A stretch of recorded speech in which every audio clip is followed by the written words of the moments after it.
Muy buenas chicos, estamos aquí con Tomb Raider otra vez. Lo que vamos a ver hoy son los extras del disco, ¿vale? Lo que trae el nueva edición definitiva de Tomb Raider, que trae un documental muy chulo y un cómic. Hoy los vamos a ver en este vídeo, ¿de acuerdo? Os recomiendo que veáis el documental, sinceramente. El cómic está en inglés y bueno, si os gusta el tema cómic y tal y lo comprendéis en inglés, os va a molar también. A mí me ha gustado las dos cosas, pero sobre todo me ha gustado el documental porque además vamos a ver a la actriz que sean, digamos, ¿cómo lo diría yo? Bueno, la actriz que da vida a Lara Croft en carne y hueso, ¿vale? La vamos a ver cómo se ha inspirado esta nueva Lara Croft, se ha inspirado en una persona real y la vamos a ver en el documental, cómo se hacen las capturas de movimientos, cómo se crea el juego en definitiva, a lo largo de 6 episodios que están fenomenales. A mí me han encantado y si os gustan los videojuegos os puedo asegurar que merece la pena que os quedéis a verlo, ¿de acuerdo? No voy a hablar durante el documental, solo quiero que atendáis y que prestéis atención a los 6 episodios, os van a encantar, os lo digo en serio, y también me gustaría que opinaseis sobre las cositas que vais a ver en el documental, ¿vale? Y así hablamos todos un poquito, porque la verdad es que a mí me ha dejado con muy buen sabor de boca. ¿Qué os parece si le vemos? Venga.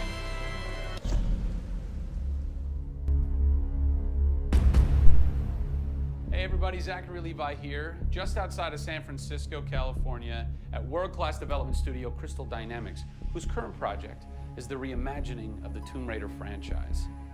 From now until the game launches, we're going to be hopping around the globe, bringing you exclusive first looks at some of the key ingredients that are shaping and creating this world. First stop, Digital Domain, Los Angeles, California, to meet one of the most crucial pieces of the Tomb Raider puzzle, Lara Croft herself. I'm Zachary Levi, and these are the final hours of Tomb Raider.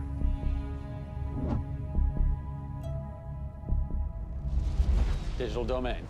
This is where they do a lot of mocap for big Hollywood films and video games like Tomb Raider. And today, we are gonna meet the new Lara Croft, who is around here somewhere. Teaser! And this is where the magic happens.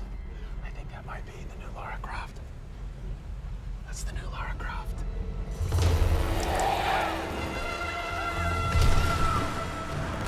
Since 1996, many actors have played the part of Lara Croft, but for the reboot of this franchise, the team conducted an exhaustive international search for someone who could bring a whole new level of emotion to a character who's become so familiar. In late 2010, a young English-born actress was chosen to become one of the most recognizable characters in video games. My name is Camilla Luddington. I'm a British actress living in Los Angeles. I am the voice and character of Lara Croft, the British heroine. When I was first approached for it, I really felt overwhelmed at the honor of playing an icon like Lara Croft. I think I screamed in my car, actually, when I heard that I got the role. Lara Croft, one of the most iconic female characters in all of gaming. This is really her origin story, how Lara became the super badass that she is in later years. She is just a young, naive, perhaps 21-year-old who has a thirst for adventure. We're used to seeing Lara Croft as just the cold-hearted, almost killer, and she's a badass and everything, but I think in this, you see her struggle. You can do this, Lara. Please come and get me. When we went through the process and looking for actresses the world over, I mean, this was Europe, this was LA, we had hundreds and hundreds of actresses that were whittled down, and we ended up with Camilla. She had sort of that rawness that we wanted. Somebody who not only wanted the part, but was willing to push her character into that emotional area that we wanted. Let's learn a little bit about Camilla. Where are you from? I am from a town in England called Ascot in Berkshire. And it's like those things you wear around your neck. Really didn't do TV or film or anything until I got here in Los Angeles. Really, I had a stage background, which I also think helps though with this because this is almost feels like performing on a stage. Yes! So here we are. This is performance capture stage. The volume. The volume, they call it. That's interesting. You'll have to explain that to me later. I don't know why. I think maybe it's like a measurement thing. Like height and width and depth? I'm gonna go that with yes. creates volume? Yeah. Math nerd. Oh. And you also do get nifty props. Yes, and what's a fun fact about Careful, this? careful, careful. Oh, You can hit somebody. Jeez. is that they'll put Velcro on this, and they'll be like, okay, you're gonna have a gun and another gun, and they'll just stick to you. How much Velcro does a bazooka need to stay on tightly? A lot. There had to have been a lot of pressure as far as being the new Lara. It was intimidating. Did you go run around in the woods? Did you go hunt boar with a bow and arrow? Well, what's funny is I actually did archery when I was a kid. Oh, really? Yeah, at the time you're thinking, why do I need archery? You know, when am I gonna use a bow and arrow? And now I know why. Interestingly enough. No! Is Lara a video game icon? A sex symbol? I think she's both. Oh! Obviously, she's a game icon, but I also think she's a sex symbol because she fights for what she believes in. She's courageous, and I think those things are sexy. The shorts are gone. That's a Which I'm sure most guys will think is a bummer. I like her new look. Yes, she's still gorgeous, but now she's a person. Camilla brings truth. She is truly breathing life into Lara Croft. And when Lara is supposed to be going through an emotional scene, you'll see tears streaming down Camilla's face, and it's real. People ran over to her, like, are you okay? Like, she's got mascara running and tears streaming down her cheeks, and she's like, oh, yeah. And you're like, wow.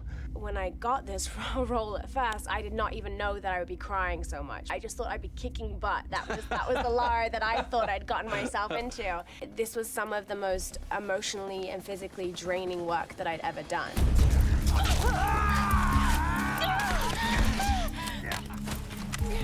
This is the very first time I get to see this. Oh, God. They had to do it. They had to do it. So the fans have now seen Lara's first kill. What was that moment for you like? Intense, for sure. Probably one of the hardest things to film. She has to fight for her life. It's fascinating how she reacts to that. You know, she doesn't just walk away from that first kill. It really gets to her, and you see her become Lara Croft. Camilla Luddington is our new Lara Croft. Strong, spunky, gorgeous, brave. How did she get so brave? Excellent question. We're going to cover that in our next installment when we sit down with the writers who crafted the origin story of Lara Croft. Don't miss it.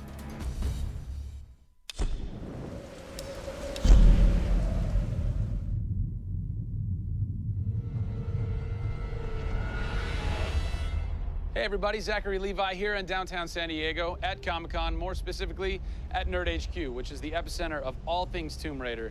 The anticipation is building as the team from Crystal Dynamics continues to say that this could be the game of their careers. Today we're going to dig a little bit deeper into the story with some of the key writers and designers who are brave enough to tackle the origin stories of Lara Croft. These are the final hours of Tomb Raider.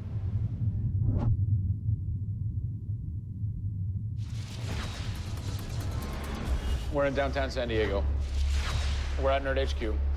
Fans, the public, will get to play the game for the first time ever. Are you nervous? This is the most nervous time of the entire game. This is huge for us. This is the first time we're giving anybody the opportunity to put their hands on the game. It's not finished yet. It's hard to send it out into the world like that. It's a little young, it's a little fresh. When you put it in the public's hands, you're getting a very raw, unfiltered, like, hey, this is what we love and this is what we don't. You'll start to read about it now. You'll start to see it online. You'll start to get people's perspectives. We're making sure that we make it the best thing that we can for the fans, and these are the fans. Why make an origin story? You could just kind of continue with the Lara Croft Tomb Raider saga, but you didn't. Why? We didn't start with the idea of doing an origin story, actually. We started with the idea of doing something fresh. There haven't been very many games that have the opportunity to go back and tell the true origin story. There is very few games like this. In the history of the Tomb Raider franchise, there has not been a female lead writer until now, Brianna Pratchett. For me, I didn't think of it like we needed a female writer to do that. Brianna just nailed it. Brianna Pratchett. Yep. Does it take a woman to know a woman? It probably helps, but I don't kind of think about it as much as everyone else does. So I tend to think of myself as being a writer first. There is some of me in her, absolutely. She's very bookish, she's very in her head. I went to public school, I actually learned archery. Camilla did as well, I heard. that we bring up our ladies properly. And I genuinely studied Egyptology. I wanted to be an Egyptologist. No way. You know, I've always been a huge fan of kick-ass females. I mean, I grew up on Terminator and Aliens. Yeah. You know, fighting aliens in the future. I thought that was what girls did. It's great to be here at Comic-Con. This is my first time. People are really responding to this kind of new Lara. The fans have been great. They've been very supportive. I want to kind of live up to their expectations. I grew up going to fantasy and science fiction conventions. Now here I am looking at a Tomb Raider poster on the side of a building for a Tomb Raider game I have written. Can't quite process that, but it's very cool. Lara's actions affect her character and her emotional state, and so the first kill for us was a big thing.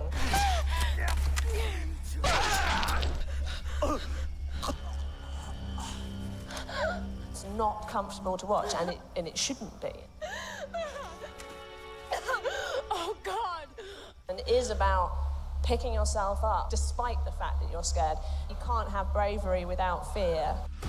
In video games, you're kind of tweaking all the way down to delivery. Yeah. Blessing or curse.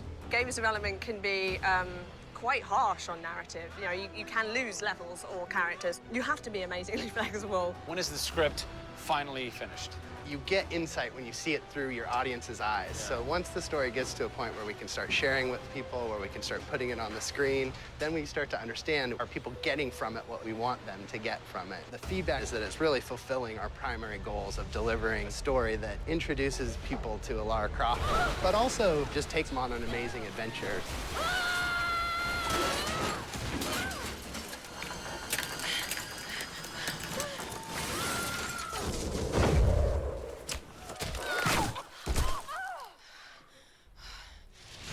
John Stafford, you're kind of the dialogue. Typist, word monkey. The words that you've been speaking for so long Yes. are So from this everything man. that I've been through that's been extremely emotionally draining and painful, I have him to blame for.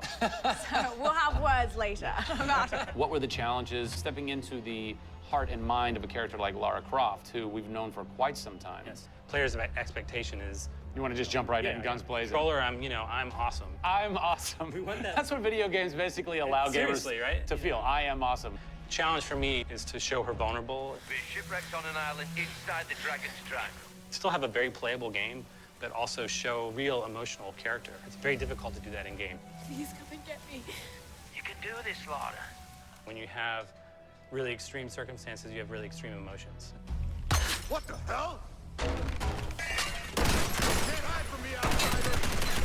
It's all about her survival. She's basically willing to do whatever it takes.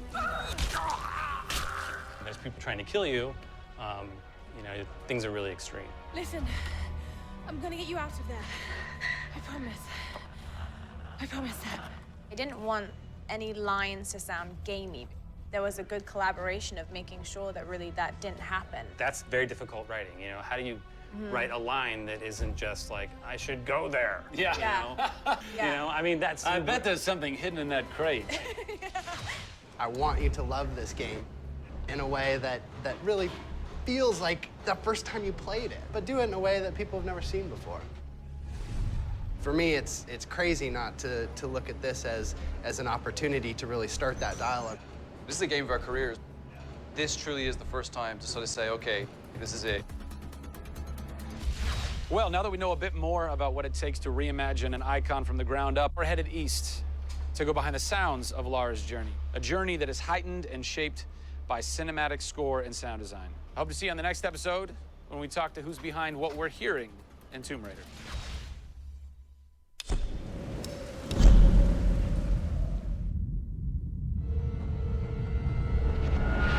Hey everybody, Zachary Levi here in the heart of London's famous West End. Behind me is BAFTA, the British Academy for Film and Television Arts.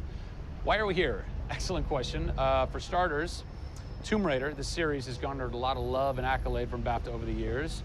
Some of the key players on Crystal's dev team are BAFTA LA members. And to top it all off, legendary video game composer Jason Graves is a BAFTA winner. We're going to catch up with him in just a bit, but first, a little trip to Raleigh, North Carolina, where we go behind the scenes at Jason's recording studio. These are the final hours of Tomb Raider.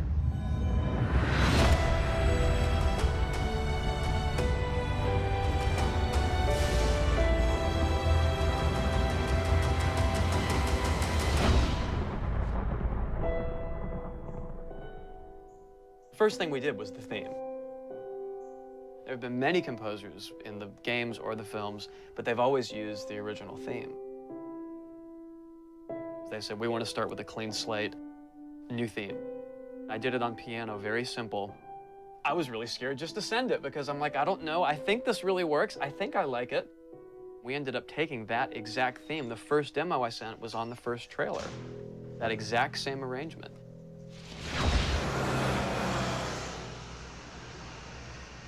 So, Jason, currently you're working on this reimagining of Tomb Raider. When you're taking on a new project, what are the things that attract you to that project? The heritage of a particular game, I think, obviously. And don't even get me started on Tomb Raider. I literally almost drove off the road. I was on the phone with the audio director. Like, oh, stoplight! And I had to pull over a little bit to not hit the car behind me. What I loved about Tomb Raider, what really drew me to the project was they had no pre-existing conditions. Because they wanted to get out of what it used to be. They wanted something new. They wanted something fresh. Jason's done hundreds of games at this point. He was an easy choice for us to go with on paper because he has such great experience. I listened through a lot of different material from a lot of different composers. I was really taken by how well he did the intimate stuff. The textures and the real, like, you know, intimate and vulnerable bits that we needed to highlight in the game were a great match for us. What is square one for you when you start wrapping your head around and going, this is where I feel like this world is going to exist? Main theme, call me old-fashioned. Then it was a matter of finding out what kind of percussion would work. And always going back to the melody and the theme, because that's kind of the heart of the game. The most signature thing that we need to get right is Lara's theme. One of our big goals was that it can be used in any emotional context. What does it sound like? High action.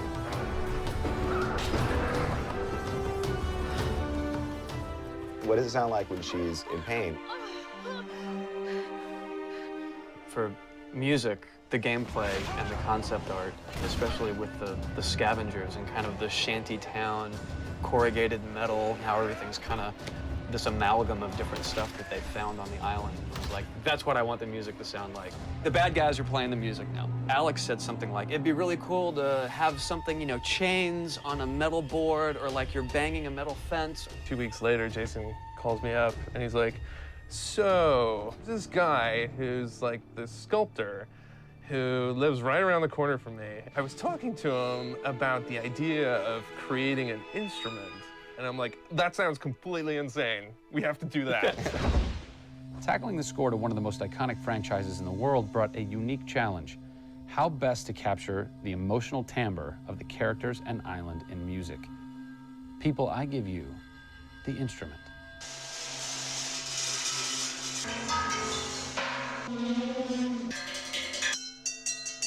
The instrument. I was gonna let Matt determine the aesthetics. I was really only concerned about the sounds that the sculpture was gonna make. Matt built this, which looks pretty much exactly like Laura's original homemade bow in the game. There's different timbres based on different materials, metal, glass. It's a direct line from the plot, the characters, the story, the environment, straight to the sculpture.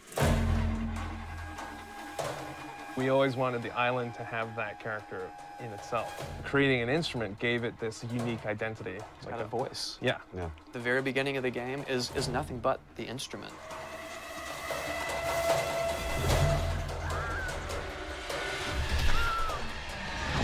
Who do you look at in video games or in film that you go, what they've done has shaped who I am and what I do for a living? They're all dead, unfortunately. What? Yeah, I know. It's classical composers. All classical? Yeah, I'm kind of going directly back to the source. Yeah. Prokofiev's, Tchaikovsky. Even for some of the scary stuff, you've got Penderecki, who's a Polish composer. Actually, he's still alive. It kind of goes back to ballets or opera, which is kind of the precursor to film and video games. You know, they were telling a story. Yeah. And that's what I love about that music. It tells a story. Even if you don't know the plot, you can listen to it. And film music's the same way. It's tough with games to do things that are subtle. You want to make Lara relatable, make her realistic. Another one. She went down over there. Tell her story from the beginning and show how she became the superhero she becomes. One of the first things that I ask any developer is the emotion. Because to me, that's the biggest thing that music can do in a tenth of a second. The music just, it nails the emotion. Wow, that was amazing, huh? I personally don't think I've ever sounded so good in an interview before, although Jason, Jack, and Alex are audio savants, so that would make perfect sense. I cannot wait to jump into this game, not just for the amazing action, but the emotion and mood and tone that they're going to set with their incredible skill. Tune in next time for a special secret announcement that is going to change the way you play Tomb Raider forever. See you soon.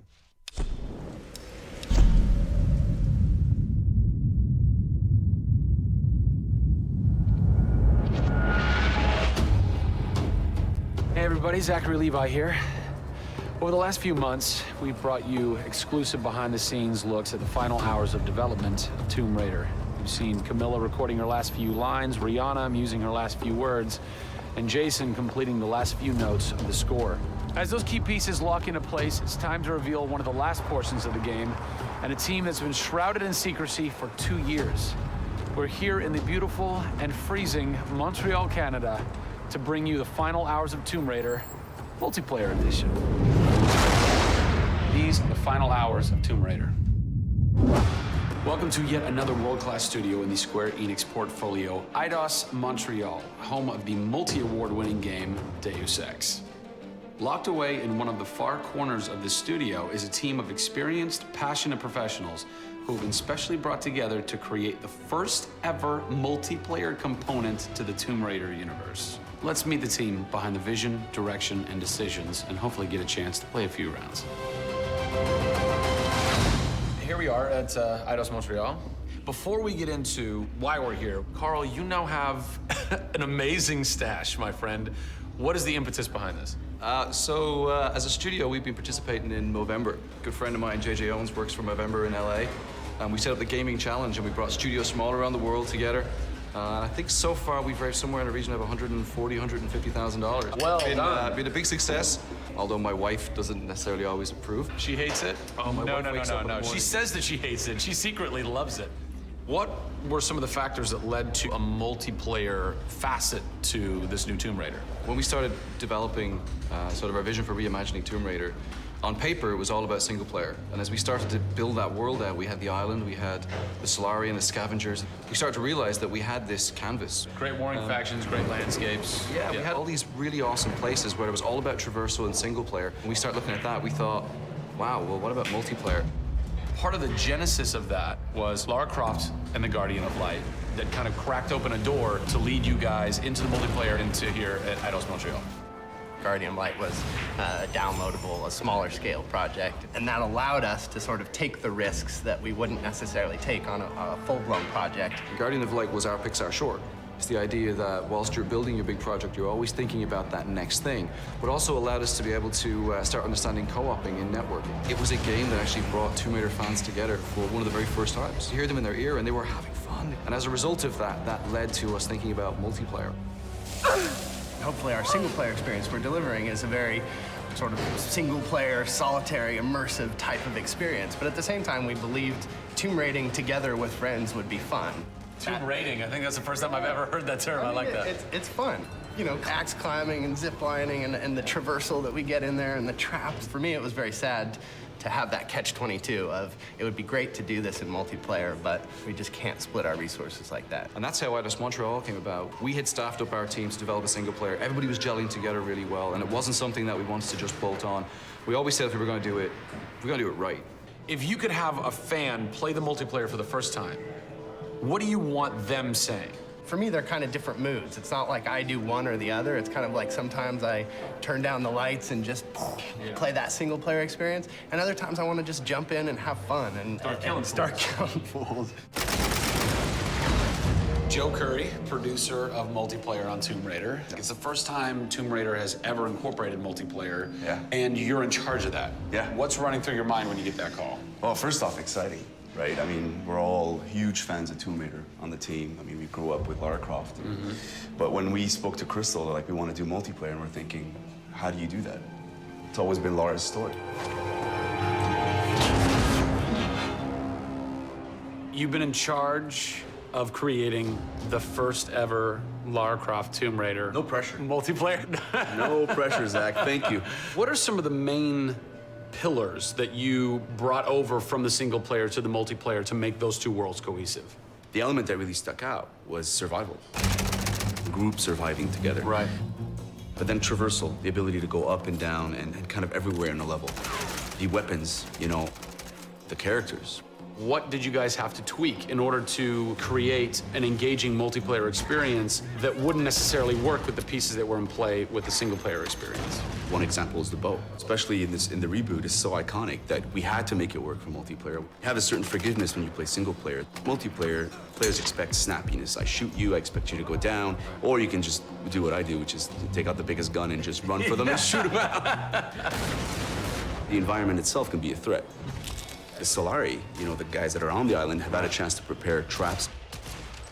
We've got things like an ammo box that looks like an ammo box, but it's really an explosive device. I need ammo, and it looks just like the regular ammo box, and then you're gonzo. We have a lightning rod. You'll get a lightning strike on the rod, and then you'll eliminate your enemy. First and foremost, we want to be humble.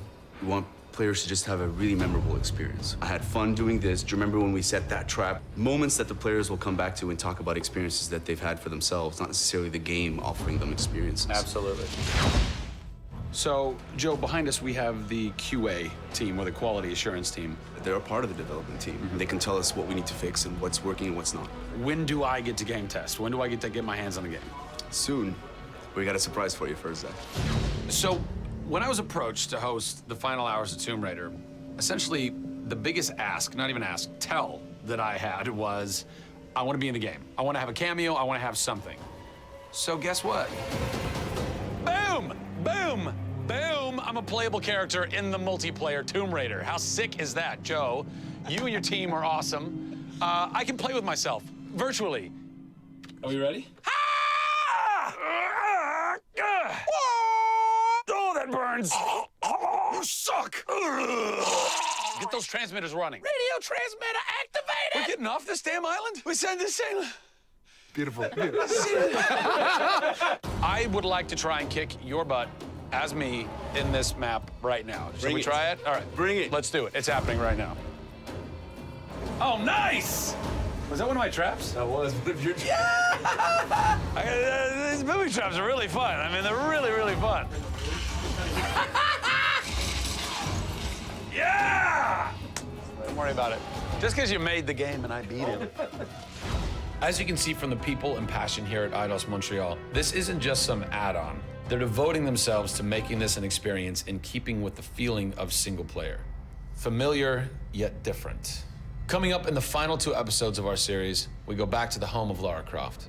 They're taking Tomb Raider to the finish line, and we'll be there for it.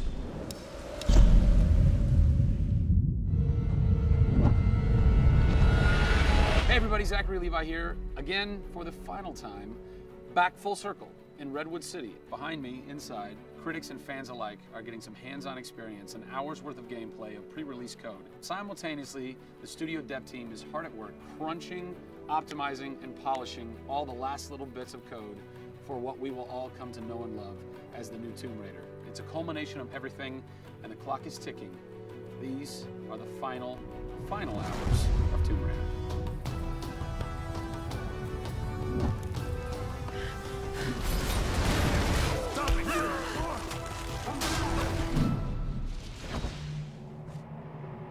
Tonight we have a large audience coming in. We decided that rather than going to one of our partners and just doing a live stream, we decided you come to us. Yeah. We have a big area in the studio, and let's open it up. Have you ever done anything like this before? No, we've never done it, because right now we've got black curtains up around a specific area of the studio, which is our next big thing. Mm-hmm. Only a select few people have been allowed to come in, and everybody's heavily NDA'd, and now we're going to bring 80 plus people into the studio. But it's exciting, to bring those type of people into the studio. They're the fans. They're the people who love it.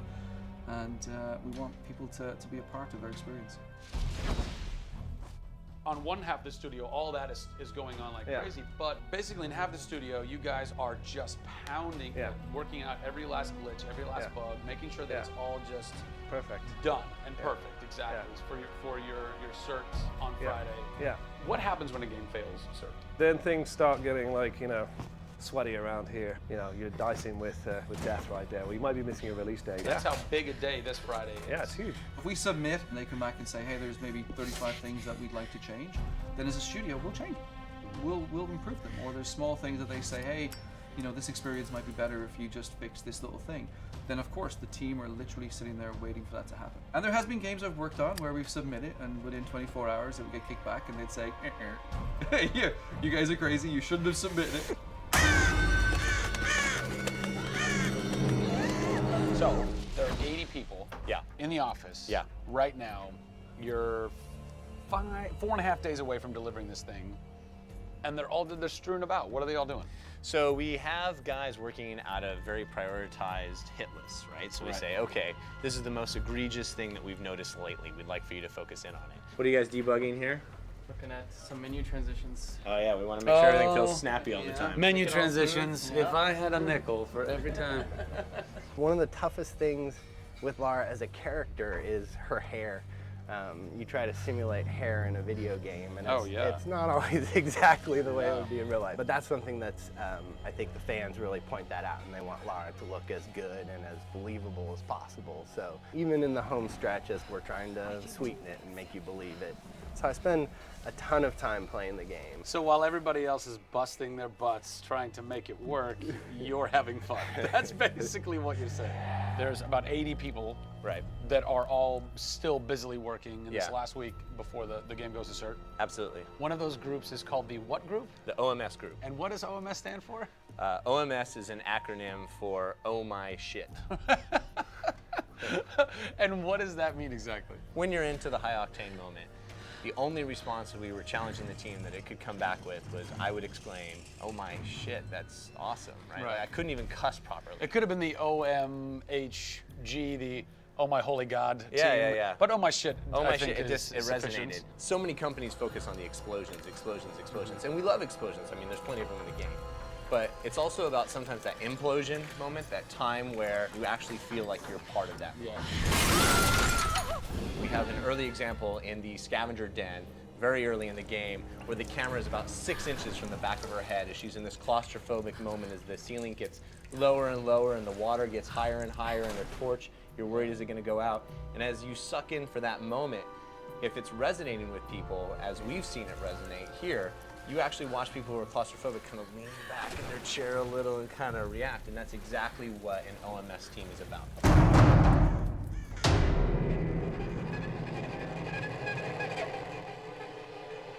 You feel confident that in 4 days, in 4.5 days, this thing is like ready to ship and ready to rock and gonna blow people's minds? How about we look at that? I got a board that'll tell us. Oh yeah, where's your board? Right over here. I'm a stats guy, right? Okay. Like, it's gotta be like the McNamara version of reality, right? So, and getting things done, like it's very NORAD-like with the update on where we are with bug count. So we have the number of days that we wanna count down for, the priorities of what people are given against, and then an overview of how many things are remaining to be resolved per person. Carrie's got her work cut out for her. Come on, Carrie. Yeah. Ultimately, we have to figure out how do we hit the quality on a predictable timeline. So right now, we're trending towards being able to hit that in 12 days. But you need to deliver in 4.5. Correct. So what does that mean? I need to go right now. Where's your head at right now, knowing that in 4 days, it's got to be completely done? I'm super critical of what we do. You know, you tend to be perfectionists. I'm absolutely that way. It's more like, this is leaving now. You're done working on it because time's up. And you're like, but there could be one more thing I could do. It's a weird feeling because it's been part of our lives for a very long time. How long have you been on it? Definitely 4 years, like 4 years. Yeah, 4 years. That's insane. I know. I was young. Yeah. Fresh face. I was young then. Yes. No bags, no grey hair. Soul. Yeah. It's been a roller coaster ride, and during that time we've been around the world, we've gone to shows, we've shown press, we've given hands-on, we've had community events, we've been in San Diego with you at Nerd Machine. We've seen people excited to see this and play this game, and it's been awesome. It's not just about Lara's arc, it's about the arc of people who've come in to the roles. You know, we've had people come in as animators and move up to the highest levels in their profession along these 4 years. So people have grown in these roles. Families have expanded, kids have been born, but we're coming to a point now where we're, you know, probably 70, 80 plus days away from launch, and this phase has come to an end. You know, it's been awesome. With less than a week to go before console certification, the last few bugs to squash, and a general lack of sleep all around, this production is definitely going to go down to the wire. Will they make it? Join us next time on the final hours of Tomb Raider to find out.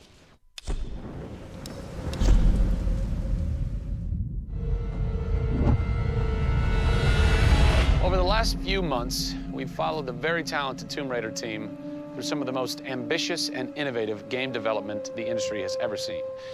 In the next few days, they submit the final code for certification. If they pass, game ships on time and everyone gets some much-deserved sleep. If they fail, well, let's not talk about that. I'm Zachary Levi, and these are the final hours of Tomb Raider.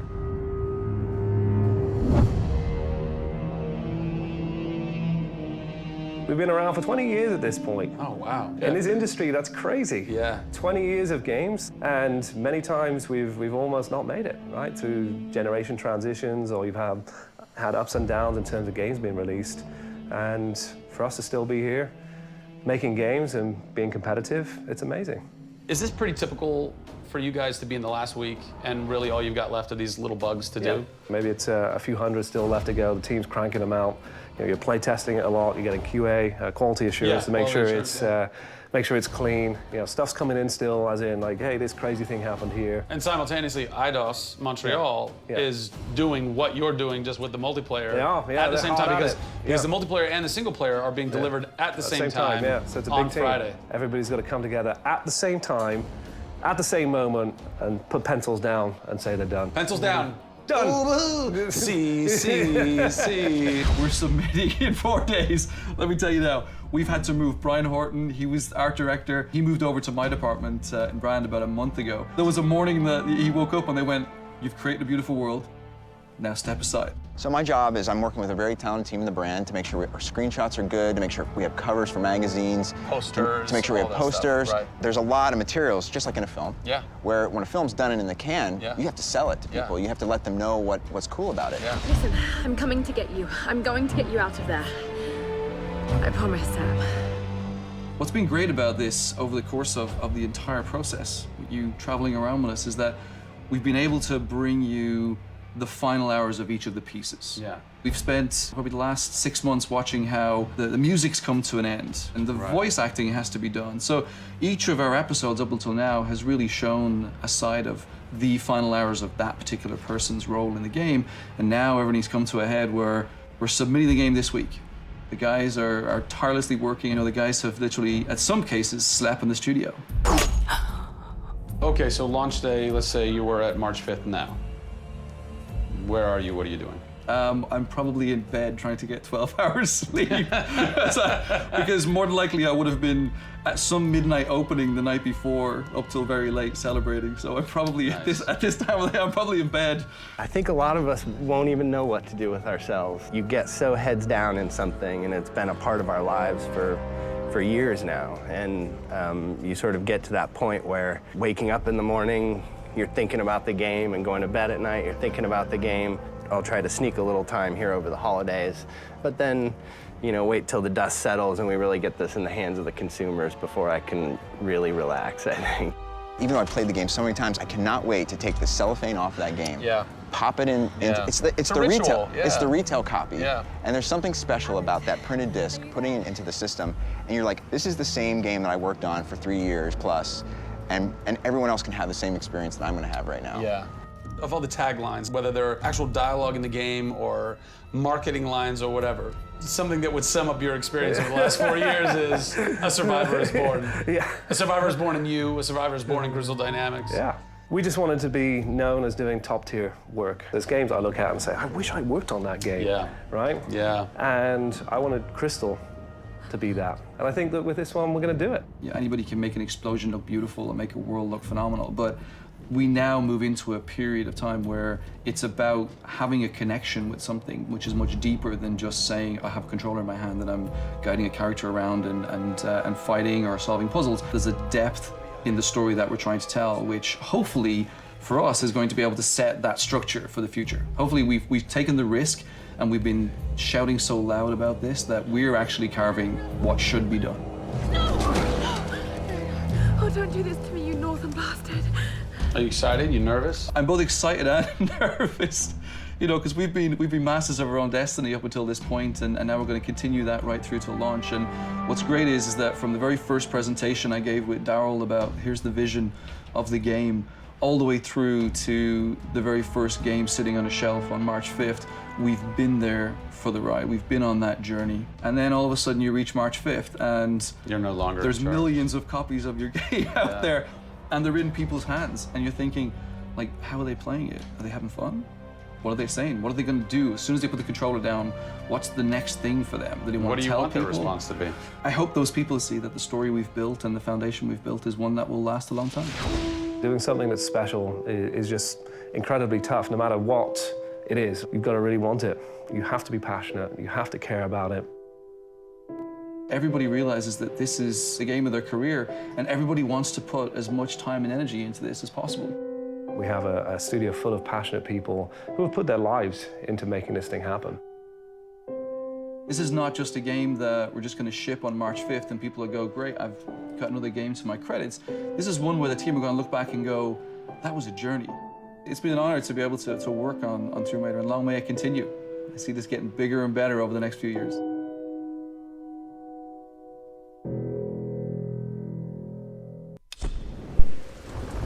Bueno, ¿qué os ha parecido? La verdad es que el documental es la leche. A mí me ha parecido muy bonito, interesante sobre todo, y muy simpático. La verdad está hecho un poco en clave de humor y es muy simpático. Bueno, chicos, os voy a enseñar también el cómic. Yo siempre os voy a enseñar estas cositas extras y demás que molan bastante, pues os lo haré, no os preocupéis. Bueno, aquí tenemos el cómic. El cómic es en inglés, como he comentado antes, Tomb Raider, The Beginning, que es el comienzo, digamos, de los personajes, sobre todo, que vienen en la expedición con nosotros y demás, conocer un poco la intrahistoria de este primer juego de la saga, ¿no? De Tomb Raider, de este reinicio. Y bueno, como podéis ver, lo veremos así en grande y luego va pasando y se va viendo en pequeñito, ¿de acuerdo? Entonces yo voy a pasar todas, las escenas son 32 páginas, más cada viñeta en grande. Voy a ir pasándolas y vosotros, pues si os lo queréis leer y demás, simplemente tenéis que pausar, ¿de acuerdo?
Bueno, chicos, pues aquí acaba el cómic. Espero que os haya gustado. Como siempre, la verdad es que ha sido, pues bueno, los extras están muy bien. Luego lo demás son diseños, modelos de personajes, cositas que se pueden ir viendo por aquí, que las vas desbloqueando y demás, ¿vale? Pero bueno, todo esto se tiene que conseguir en el juego. Espero que os haya gustado, como digo, y nos vemos en el siguiente gameplay cuando queráis de Tomb Raider, ¿de acuerdo? También subiremos algo del multiplayer, no os preocupéis. Chao, chao.